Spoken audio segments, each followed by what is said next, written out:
नमस्कार, चार बड़ी खबरों में आपका स्वागत है। मैं हूं आपके साथ तरुणा। आज की पहली खबर में हम बात करेंगे सरपंच संतोष देशमुख हत्याकांड में फंसे महाराष्ट्र के मंत्री धनंजय मुंडे ने पद से इस्तीफा दे दिया है। महाराष्ट्र के मुख्यमंत्री देवेंद्र फडणवीस ने उनका इस्तीफा स्वीकार कर लिया है। दूसरी बड़ी खबर, दिल्ली विधानसभा चुनाव हारने के बाद आम आदमी पार्टी के संयोजक अरविंद केजरीवाल विपश्यना के लिए पंजाब रवाना हुए। इस बार वे पंजाब के होशियारपुर स्थित विपश्यना केंद्र जा रहे। और तीसरी बड़ी खबर, राजधानी लखनऊ में मंगलवार को विधानसभा सत्र के दौरान चर्चा की गई। इस दौरान विधानसभा अध्यक्ष सतीश महाना ने विधानसभा की गरिमा और स्वच्छता बनाए रखने के संकल्प को दोहराया। चौथी बड़ी खबर में मध्य प्रदेश के छिंदवाड़ा में कांग्रेस विधायक विजय चौरे के एक बयान ने सियासी तूफान खड़ा कर दिया है। जिले के सौसर विधानसभा क्षेत्र के कांग्रेस विधायक विजय चौरे ने प्रदर्शन के दौरान कहा, कलेक्टर एसपी कान खोलकर सुन ले। तो आइए शुरू करते हैं चार बड़ी खबरें।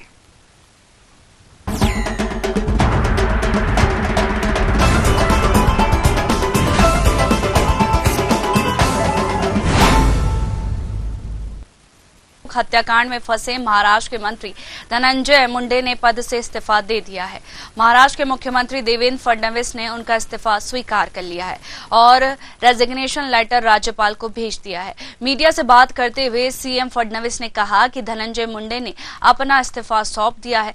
धनंजय मुंडे के इस्तीफे पर शिवसेना विधायक आदित्य ठाकरे ने कहा कि सिर्फ इस्तीफा काफी नहीं है, महायुति सरकार को बर्खास्त किया जाना चाहिए। उन्होंने कहा, पिछले 2.5-3 सालों में महाराष्ट्र में कानून व्यवस्था की स्थिति खराब हो गई है। अगर आज कोई कार्रवाई नहीं की गई और सरकार को बर्खास्त नहीं किया गया तो महाराष्ट्र में निवेश के लिए कौन आएगा? कौन व्यक्ति या महिला सुरक्षित है? फोटो में देखा गया है कि आरोपियों ने संतोष देशमुख की बेरहमी से हत्या कर सेल्फी ली और वीडियो बनाए। बजट सत्र के पहले दिन विपक्ष ने सरपंच संतोष देशमुख की हत्या को लेकर मंत्री धनंजय मुंडे के इस्तीफे की मांग की थी। बता दें कि धनंजय मुंडे ने पद से इस्तीफा दे दिया है और सीएम फडणवीस ने उनका जो इस्तीफा है वो स्वीकार किया है। वहीं कांग्रेस ने भी जमकर निशाना साधा है और कहा है कि सरकार के पास जब पहले से ही इनके बयान या सीसीटीवी फोटोज थे तो पहले ये क्यों नहीं किया गया उनको। वहीं आपको बता दें कि धनंजय मुंडे के इस्तीफे पर शिवसेना विधायक आदित्य ठाकरे ने कहा कि सिर्फ इस्तीफा काफी नहीं है, महायुति सरकार को बर्खास्त करना चाहिए। पिछले 2.5-3 सालों में महाराष्ट्र में कानून व्यवस्था की स्थिति खराब हो गई है। अगर आज कोई कार्रवाई नहीं की गई तो सरकार को बर्खास्त नहीं किया गया तो महाराष्ट्र में निवेश के लिए कौन आएगा और कौन व्यक्ति या महिला सुरक्षित है? यहाँ पर फोटो में भी देखा गया है कि आरोपियों ने संतोष देशमुख की बेरहमी से हत्या कर सेल्फी ली और वीडियो बनाए थे। बता दें कि बजट सत्र के पहले दिन भी सरपंच संतोष देशमुख की हत्या को लेकर मंत्री धनंजय मुंडे के इस्तीफे की मांग की गई थी। वहीं आपको बता दें कि सीएम ने किया मंत्री पद से इस्तीफा और राज्यपाल के पास भेजा मंत्री सुर्खियों में। वहीं इस पर ज्यादा चर्चा के लिए हमारे साथ केएल द्विवेदी जी जुड़ गए। केएल जी, आपका बहुत बहुत स्वागत है न्यूज आवर पर। जैसे देखा गया है, आपका बहुत बहुत स्वागत है न्यूज आवर पर। देखा गया है कि देशमुख हत्याकांड में धनंजय सिंह ने पद से इस्तीफा दे दिया है और सीएम फडणवीस ने भी उनका जो इस्तीफा है वो स्वीकार कर लिया गया और उनकी कुर्सी छिन क्यों गई है? लेकिन निश्चित तौर पर ये बहुत जो हत्याकांड हुआ है ये काफी गंभीर विषय है और महाराष्ट्र सरकार के लिए बहुत ही चिंताजनक विषय था। इसको लेकर लगातार जो उनके ऊपर कयास लगाए जा रहे थे, आरोप लगाए जा रहे थे कि कहीं ना कहीं इस हत्याकांड में उनकी भूमिका कहीं ना कहीं संदिग्ध बताई जा रही थी। इसको लेकर के जो उनके एक खास व्यक्ति थे उनको लेकर के जब सोशल मीडिया पे फोटो शेयर हुई, वायरल हुई, तो कहीं ना कहीं उनके ऊपर भी इसकी आंच आई, जिसको लेकर के गतिरोध ज्यादा बढ़े नहीं। इसको लेकर गतिरोध को कम करने के लिए उन्होंने अपने पद से इस्तीफा दे दिया। ये भी देखा गया है कि जो कांग्रेस है उन्होंने कहा है, सवाल खड़े किए कि अगर उनके पास पहले से सबूत थे, सीसीटीवी भी थे, फोटोज भी थे, तो पहले क्यों नहीं उजागर किया गया और पहले क्यों इस्तीफा नहीं दिया गया धनंजय सिंह की तरफ से?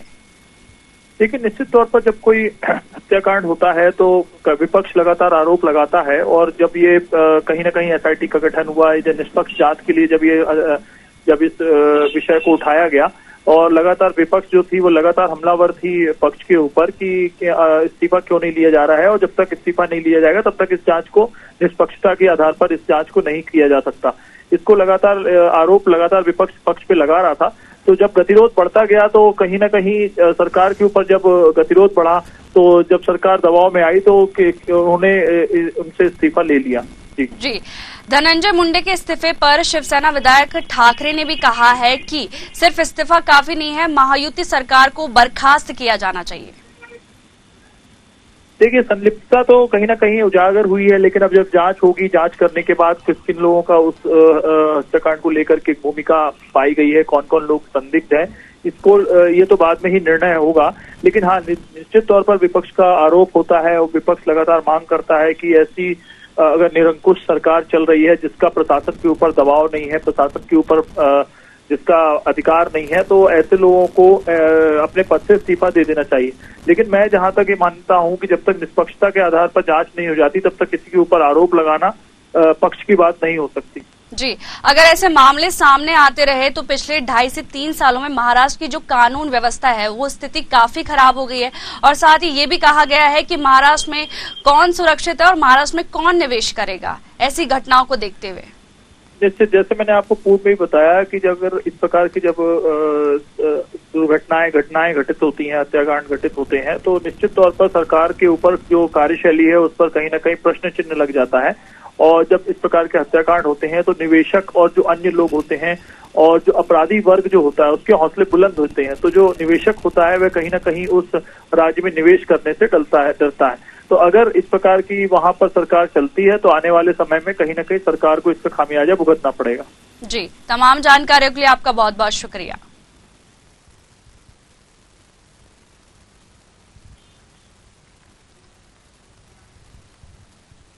दिल्ली विधानसभा चुनाव हारने के बाद आम आदमी पार्टी के संयोजक अरविंद केजरीवाल विपश्यना के लिए पंजाब रवाना हुए। इस बार भी वे पंजाब के होशियारपुर स्थित विपश्यना केंद्र जा रहे हैं। पिछली बार भी केजरीवाल 20 दिसंबर 2023 को इसी विपश्यना केंद्र पर गए थे और पूरे 10 दिन बिताने के बाद दिल्ली लौटे थे। राजनीति में आने और उससे पहले भी केजरीवाल योग साधना के लिए विपश्यना केंद्र जाते रहे। अभी तक अरविंद केजरीवाल विपश्यना साधना के लिए हिमाचल, बेंगलुरु, महाराष्ट्र, पंजाब में भी किसी एक जगह जाते हैं। इस दौरान मौन रहना, ज्यादा बातचीत न करना, बाहरी दुनिया से कोई संपर्क न करना और जैसे कड़े नियमों का पालन करना होता है। इससे पहले दिसंबर 2023 में अरविंद केजरीवाल साधना के लिए गए थे। अरविंद केजरीवाल कहते रहे हैं कि कई 100 साल पहले भगवान बुद्ध ने यहाँ विद्या सिखाई थी। इससे मानसिक, शारीरिक और आध्यात्मिक बहुत लाभ होता है।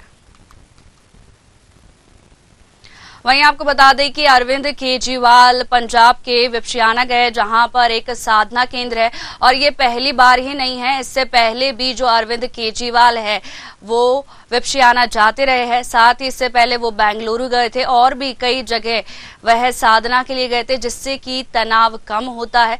और ऐसा पहली बार नहीं है, या फिर ये भी बोल सकते हैं कि दिल्ली में हार की वजह से केजरीवाल को विपश्यना जाना पड़ रहा है। अब देखना होगा कि क्या वजह है। उन्होंने कहा है कि इससे मन को शांति मिलती है, तनाव कम होता है और इस साधना में मौन रहना होता है, ज्यादा बातचीत नहीं करनी होती और आप बाहरी दुनिया से कोई संपर्क नहीं रखते हैं और कड़े नियमों का पालन करना पड़ता है। और ये जो अरविंद केजरीवाल है वो 10 दिन के लिए विपश्यना गए हैं। साथ ही आपको बता दें कि पहले भी गए हैं, इससे पहले वो बेंगलुरु, महाराष्ट्र के कई स्टेट में केजरीवाल गए हैं। बता दें कि अरविंद केजरीवाल का विपश्यना दौरा है और 10 दिन तक यह विपश्यना साधना में ही रहेंगे। और इससे पहले भी वो हिमाचल, महाराष्ट्र और बेंगलुरु भी जा चुके हैं। और ये भी कहा जा सकता है कि दिल्ली में हार के बाद वह साधना के लिए विपश्यना जा रहे हैं।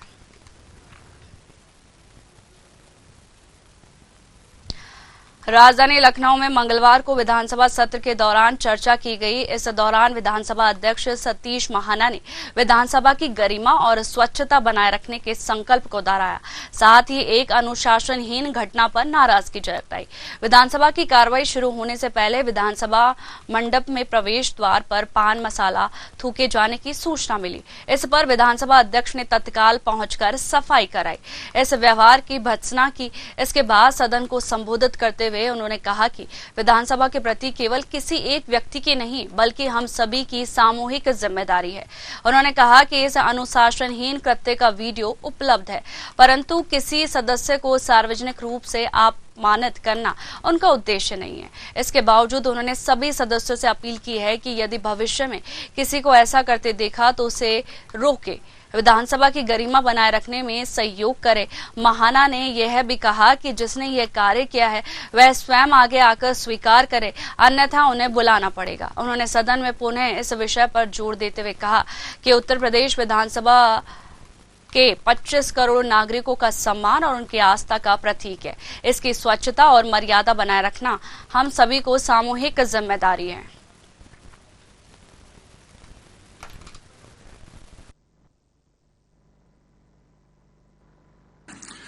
किसी माननीय सदस्य ने पान मसाला खाकर अपने वहीं पर सेवाएं दे दी थी, तो मैं आया था और मैंने उसके साफ करवाया है।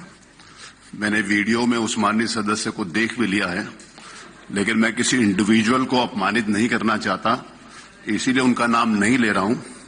आगे से मेरी सभी सदस्यों से यह निवेदन है कि अगर किसी भी अपने साथी को ये करता हुआ देखें तो वो लोग वहीं रोक दें। मेरी बात समझे, हम सबकी विधानसभा है, ये सिर्फ एक अध्यक्ष की विधानसभा नहीं है, ये 403 मेंबर्स की बराबर की जिम्मेवारी है और उत्तर प्रदेश की 25 करोड़ जनता की विधानसभा है। इसको साफ सुथरा रखना हमारी जिम्मेवारी है और हम उसको करें, ये सबकी जिम्मेवारी। ज्यादा चर्चा के लिए हमारे साथ लखनऊ से ब्यूरो हेड प्रशांत राव जुड़ गए हैं। प्रशांत, बजट सत्र के दौरान विधायक ने पान थूका है और साथ ही यह सदन की गरिमा को कहीं ना कहीं ठेस पहुंचाता है और अशोभनीय भी है। बिल्कुल, ये जानबूझ के किया गया जो कृत्य है वो अशोभनीय है, जिससे कोई भी स्वीकार नहीं कर सकता है। निश्चित तौर से ये क्योंकि उत्तर प्रदेश से 25 करोड़ की जनता का यहाँ से प्रतिनिधित्व यहाँ के विधायक करते हैं, तो ऐसे में विधानसभा के मंडपम गेट पर किसी सदस्य के द्वारा वहाँ पान गुटखा खाकर थूका गया था और यह जो अस्वच्छता फैलाई गई थी वो बिल्कुल अशोभनीय लग रही थी और विधानसभा मंडपम की जो सुंदरता है उसे भी कहीं ना कहीं खंडित करने जैसा ये जानबूझकर किया गया प्रयास था। हालांकि जब उत्तर प्रदेश विधानसभा अध्यक्ष सतीश महाना ने इस कृत्य को देखा और उसके बाद उन्होंने तत्काल सफाई कर्मियों को बुलाकर वहां सफाई करवाई और उसके साथ ही उन्होंने सीसीटीवी की चेक किए, तो उसमें एक माननीय सदस्य जिनके द्वारा यह कृत्य किया गया था उन्होंने सदन में आकर उनका नाम तो नहीं लिया, लेकिन ये काफी सदस्य ने कहा उस तो वो स्वीकार कर ले, लेकिन आगे से सभी सदस्य ध्यान रखें कि कोई भी अगर सदस्य उनका साथी सदस्य इस प्रकार से कृत्य करता है तो उन्हें रोके। निश्चित तौर से स्वच्छता बनाए रखना हम सभी का धर्म है और इस धर्म का सभी को पालन करना चाहिए। उन्होंने कहा कि मैं किसी भी सदस्य को इंडिविजुअल रूप में यहाँ पर उन्हें अपमानित नहीं करना चाहता हूँ और जिसने भी किया है वो आगे से इस तरीके का कृत्य न करे और सभी सदस्यों की जिम्मेदारी है। सभी 403 विधानसभा सदस्यों की ये विधानसभा है, उत्तर प्रदेश के 125 करोड़ के जनता की ये विधानसभा है। हम सभी को स्वच्छता के प्रति अपनी जिम्मेदारी निभाए रखना चाहिए और इसके साथ ही स्वच्छता बनाए रखने में हमारी अहम भूमिका होनी चाहिए। उन्होंने कहा कि आगे से अगर इस तरीके से कोई भी कृत्य होता है तो उन्हें दंडित भी किया जाएगा। निश्चित रूप से जिसने ये कृत्य किया है वो सार्वजनिक रूप से ना, लेकिन स्वयं में वो इसको स्वीकार कर ले और आगे से इस प्रकार की गलती न करे। देखिए, जो घटना है ये बहुत ही अमानवीय है और अशोभनीय भी है कि विधानसभा के मंडपम गेट पर इस तरीके ने पान गुटखा खाकर थूकना, यह एक तरीके से अगर देखा जाए सार्वजनिक स्थान के रूप में यह गैर कानूनी भी है, क्योंकि सभी सार्वजनिक स्थानों पर पान गुटखा बीड़ी सिगरेट इत्यादि का सेवन करना और वहां इस तरीके का दुरुपयोग करना यह सभी वर्जित होते हैं। और विधानसभा के अंदर जहां से उत्तर प्रदेश के नीति नियम तय होते हैं उन माननीय सदस्यों के द्वारा वहां पर इस तरीके का कृत्य करना ये एक तरीके से कहा जाए घोर लापरवाही, जानबूझ के की गई लापरवाही थी। हालांकि विधानसभा अध्यक्ष सतीश किसी को यहाँ नाम लेकर जो है किया, ना ही उन इंगित करते हुए सदस्यों के सामने उनका नाम घोषित किया है। हालांकि जो सीसीटीवी देखेगी उसमें साफ तौर से होगा किस माननीय सदस्य के द्वारा यह कृत्य किया गया है। निश्चित रूप से यह आगे के लिए भी मैसेज है कि अगर इस तरीके से कोई भी कृत्य होता है तो निश्चित रूप से उसे विधानसभा में दंडित भी किया जाएगा और जो नियमानुसार यहाँ पर जुर्माना लगाने की कार्रवाई वह भी की जाएगी। लेकिन यह देखिए कि जो माननीय सदस्य उत्तर प्रदेश में जनता का प्रतिनिधित्व कर रहे हैं और उसके साथ ही प्रधानमंत्री नरेंद्र मोदी के स्वच्छ भारत अभियान को लेकर यहाँ पर कार्य करते हैं और वही इस तरीके का पलीता लगा रहे हैं, तो ये अशोभनीय कृत्य भी है और विधानसभा की सुंदरता को खंडित करने जैसा कार्य है। इसको लेकर जो है विधानसभा अध्यक्ष सतीश महाना ने साफ चेतावनी जारी कर दी है। जी, जिन्होंने ये कृत्य किया है क्या वो खुद से सामने आए हैं सदन में? बिल्कुल, देखिए ये सार्वजनिक तौर पे नहीं कहा जा सकता है और सार्वजनिक किया जाना ठीक भी नहीं, क्योंकि विधानसभा की एक गरिमा है और विधानसभा की एक विधि सम्मत कार्रवाई है। क्योंकि विधानसभा जब चल रही होते हैं तो सदस्यों का ऐसा अधिकार भी होता है और उसमें किसी प्रकार से अगर कोई गैर संवैधानिक कार्य होता है, गैर कानूनी काम होता है, तो उसमें विधानसभा अध्यक्ष की स्वीकृति लेनी होती है, उसके बाद इन बातों को रखना होता है। तो अभी ये कहा नहीं जा सकता है कि किस सदस्य ने इस प्रकार से कार्य किया, लेकिन निश्चित तौर से एक जिम्मेदार सदस्य ने जो कृत्य किया है, वहां पर पान गुटखा खाकर चेतावनी जारी कर दी गई है और आगे से प्रकार से कृत्य में उन्हें अगर गई है कि वो विधानसभा को स्वच्छ रखने में अपनी अहम भूमिका निभाएं। जी, तमाम जानकारी के लिए आपका बहुत बहुत शुक्रिया प्रशांत।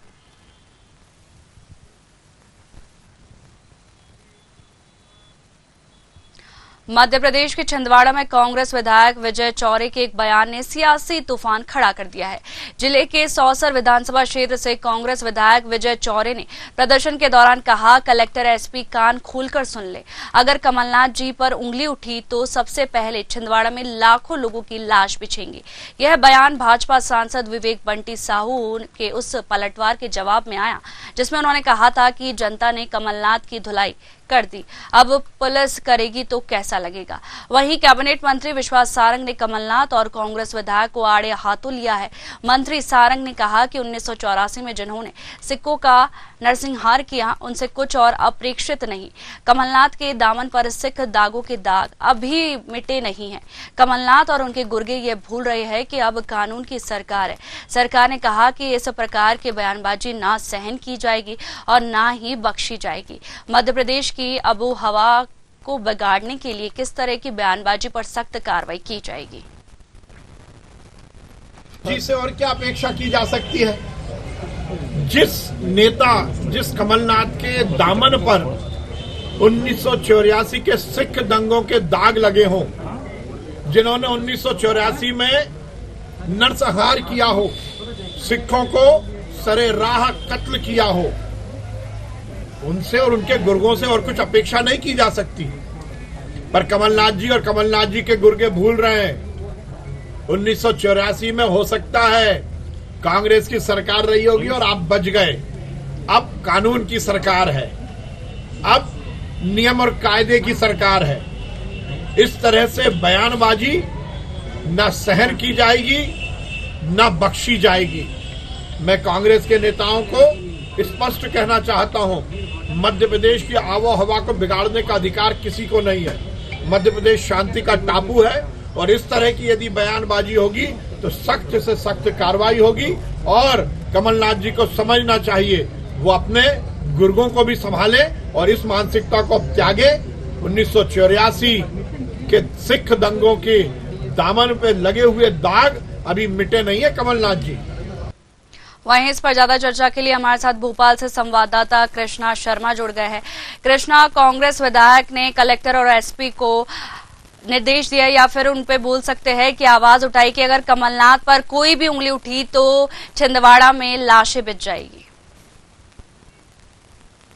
बिल्कुल, देखिए ये पूरा मामला बंटी साहू सांसद से शुरू होता है और जिस प्रकार से छिंदवाड़ा सांसद ने कहा था कि कमलनाथ की धुलाई जनता ने कर दी है, अब पुलिस की बारी है। इससे कमलनाथ के जो प्रशंसक हैं और जो कमलनाथ से जुड़े हुए विधायक नेता हैं वो आक्रोशित हो गए और कहीं ना कहीं उन्होंने कमलनाथ के बचाव में ये बयान दिया कि कमलनाथ को यदि उंगली उठी तो यहाँ लाशें बिछ जाएंगी। लेकिन जिस तरह से इसे राजनीतिक तूल मिला है उसे निश्चित रूप से मध्य प्रदेश की आमो हवा खराब हो सकती है। और मंत्री विश्वास सारंग ने भी इस ओर कहा है कि कमलनाथ पे जिन पे सिख जो दंगा हुआ था उसकी आंच आई थी और जो दामन में दाग है, कहीं ना कहीं फिर से आमोहवा बिगाड़ने की कोशिश की जा रही है। तो ये शुरू हुआ बंटी साहू से लेकर जो बड़े बड़े नेता हैं अब उनके बयान आने लगे हैं। निश्चित रूप से देखिए हार मिली है नकुल नाथ को छिंदवाड़ा में, लेकिन बीजेपी सांसद जिस तरह से बयान सकती है या कि जनता ये पूरा मामला उठा है और जो कमलनाथ के प्रशंसक हैं, जो कमलनाथ के समर्थक हैं, वो आक्रोशित है और इसीलिए कांग्रेस विधायक ने बयान दिया कि यदि कमलनाथ पे एक भी उंगली उठी तो यहाँ लाशें बिछ जाएंगी। जी कृष्णा, आपसे आगे भी अपडेट लेते रहेंगे। फिलहाल तमाम जानकारियों के लिए आपका बहुत बहुत शुक्रिया। फिलहाल 4 बड़ी खबरों में इतना ही। बने रहिए न्यूज़ आवर के साथ। नमस्कार।